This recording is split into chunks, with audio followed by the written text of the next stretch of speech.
Okay, so on to the third of our 5 podcasts for social influence. This one is all about obedience. So, what's obedience? Obedience is complying with the demands or instructions of an authority figure. This usually takes place in a hierarchy where the person issuing the order is of a higher status than the one obeying the order. God, I can't talk. So the main study for this is Milgram's study. If you know anything in Unit 2, you have to know this. Yeah. Put it this way. I say that it's probably not even going to come up in the exam now, is it? Oh God, that would be the worst. Okay, so the aim was to investigate participants' obedience to an authority figure when they were told to administer electric shocks to another person. Okay, so the method for this, the procedure, they had 40 male participants, groups. They were put into groups of 2, where there was 1 participant and 1 Confederate. The roles were selected randomly between learner and teacher. I say randomly in inverted commas because the Confederate was always the learner and the participant was always the teacher. As a teacher, they had to read aloud a series of word pairs to test the learner's memory. The learner being the Confederate. Every mistake led to an electric shock, which was administered by the teacher. There were 15 volts intervals from 15 volts to 450 volts, which is a lethal dose. The learner was in an adjoining room, the opposite room, and they were scripted to make loud objections and bang on the wall at 300 volts, and then anything past 315 volts, they were told to be silent as if they died. If the teacher refused, they were given 4 prods by the investigators. The prods were things like, the experiment requires you to continue, or that sort of thing, just to nudge them into continuing. So the experimenter in this situation was the authoritative figure. It was, and they found that all participants went to at least 300 volts, which is quite shocking. Pun. I also found that 65%, or 26 out of 40 participants, depending on how you want to remember it, gave the full lethal shock of 450 volts. Most participants protested verbally, but still continued after being given the prods. And many participants showed extreme anxiety. In fact, 2 had full-on seizures. That would suck. It would. Imagine how guilty you'd feel if you're the one that brought on the seizure. Anyway, they concluded that people who are pressured by an authoritative figure to do something are likely to obey, even if it's very immoral and goes against their conscience. So there are several factors affecting obedience, according to other studies that Milgram did, where he varied these factors. So the first was setting. Yes, so he changed the venue to a shady office, and this decreased obedience to 48%. Proximity. Yep, so this is where the teacher and the learner was in the same room. This decreased obedience to 40%. And also where the teacher had to force the hand of the learner onto the shock plate, and that decreased obedience to just 30%. Peers. So this was where the teacher had an assistant who operated the switches for them. So whenever the teacher asked the assistant to do the shock, the assistant would.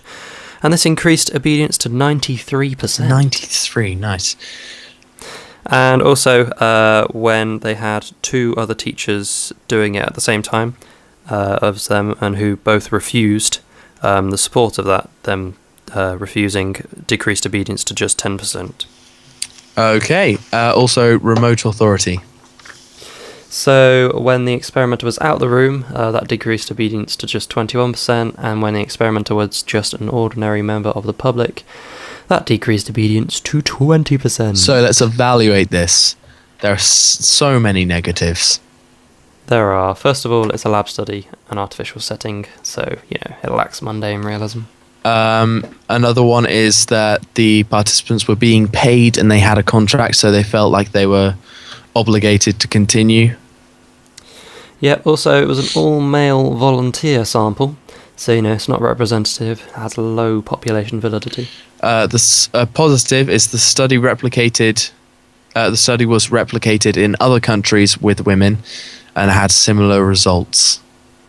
Yeah, however, ethical issues now, deception and informed consent, they thought the shocks were actually real. However, Milgram, so they were deceived. Milgram argued that the deception was necessary for the experiment. Yeah, which, fair enough, it was. However, more ethical issues, the right to withdraw, they got given them 4 prods, which suggested they didn't actually have a right to withdraw. And also protection from psychological harm. The participants suffered from extreme stress, anxiety, and 2 of them had seizures. Yep. Okay, and also one other evaluative point. We have the obedience alibi. This basically says that this research provides an alibi for those charged with war crimes, suggests that social pressure is to blame. I had a case study of Adolf Eichmann, who was charged for crimes against humanity in Nazi Germany, and he just insisted he was just obeying orders. And this obedience explanation, provides an explanation for the events of the Holocaust. But it does distract attention away from other important factors. Which we will outline right now. The first being legitimate authority. Yes, so this explanations of obedience for 4 factors here. Legitimate authority is how much power the person has. We feel obligated to obey those who have authority over us. We trust them and assume that they know what they're doing, and also they may punish us. So, a supporting study is the nurse obedience study. They had a doctor or an experimenter that asked nurses to administer a mystery drug to the patient. 21 of the 22 nurses were willing to obey, and it shows the power of doctors as an authority figure. It does. That's actually quite scary. Yeah. Anyway, we'll move on.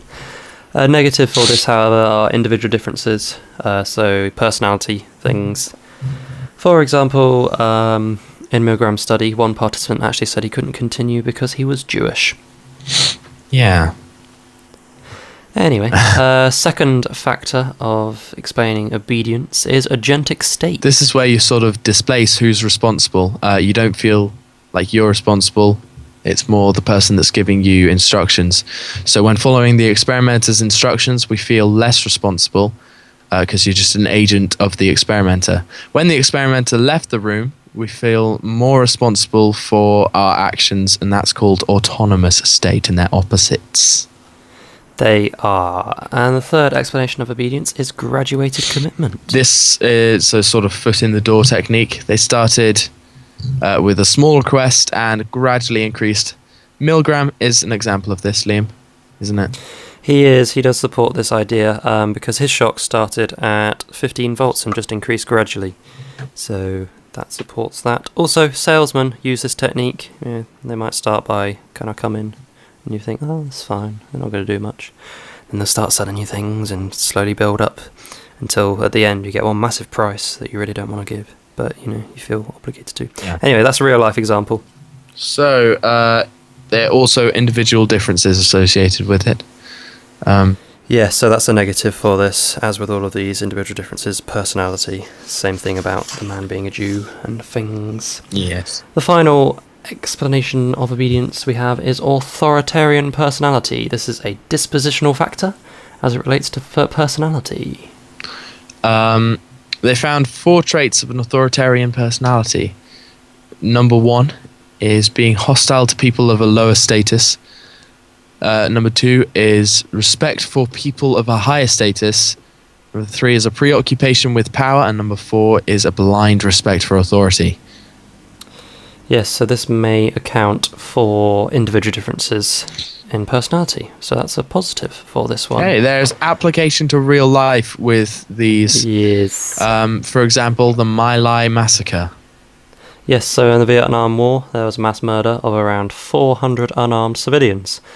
The victims included women, children, and infants. Some women, this is a bit graphic, sorry about this. Some women are actually gang raped, and their bodies were mutilated. Yeah. Lovely. 26 soldiers were charged, but Milgram argued that... he argued that following orders was the basis for the soldiers' actions. The soldiers thought it was their duty to follow orders from their authority figure. Yes, I'm not quite sure whether the orders were to gang rape women, but there we go. So also another application to real life is the Nazi regime. You can explain this in many ways. So the legitimate authority would have been Hitler.